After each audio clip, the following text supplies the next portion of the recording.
జిల్లా చెరువులో ఒక వ్యక్తి మృతదేహం తేలిందని పోలీసులకు ఫోన్ చేశారు స్థానికులు. ఫోన్ అందుకున్న వెంటనే హడావిడిగా చెరువు దగ్గరకు చేరుకున్నారు పోలీసులు. చెరువు ఒడ్డున కనిపిస్తున్న వ్యక్తి మృతదేహాన్ని లాగే ప్రయత్నం చేశారు. కానీ చెయ్యి పట్టుకొని లాగుతూ ఉండగా ఆ వ్యక్తి లేచి కూర్చున్నాడు. అది చూసి పోలీసులు షాక్ అయ్యారు. అదెక్కడో కాదు, హనుమకొండ జిల్లా రెడ్డిపురం కోవెలకుంటలోని ఓ వ్యక్తి ఈ రోజు ఉదయం 7 గంటల నుంచి 12 గంటల వరకు నీటిలోనే ఉన్నాడు.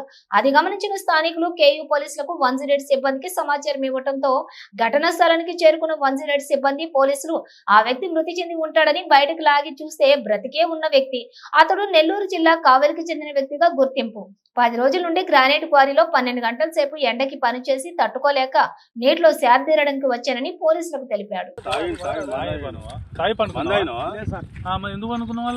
ఈ చల్లదనానికి ఎండకు చేయలేక కన్నీకి ఓడిపోయి వచ్చాను సార్.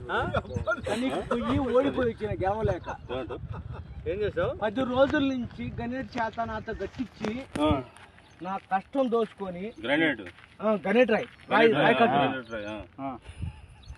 నాకు అంటే డబ్బులు ఇచ్చారు.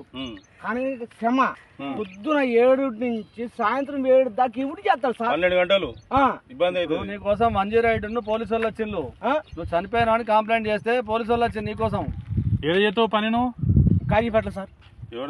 ఇక్కడ ఎవడే లేదు సార్, అడ్డమైందే. అంతేనా? తీసుకుపోయాడా వదిలిపెట్టాడా అయిపోయిందా పని, వచ్చాడు డబ్బులు. సార్ దయచేసి మిమ్మల్ని అందరినీ ఒకే రిక్వెస్ట్ చేస్తున్నా, ఒక్క 50 రూపాయలు ఇచ్చుకుంటే నేను కంపల్సరీ చేద్దాం కానీ లోపల జారిపోతే ఎట్లుండి మరి ఎక్కడికి లోపలికి లోపలికి నేను దారి పాపనే పట్టుకున్నాను సార్. అంతేనా? ఏదో పట్టుకున్నావు? అది రాయి పట్టుకున్నావు? ఏం పట్టుకున్నావు? రాయిని పట్టుకున్నా. అయితే ఈ రాయి పట్టుకున్నా మా వాళ్ళు చచ్చిపోయినా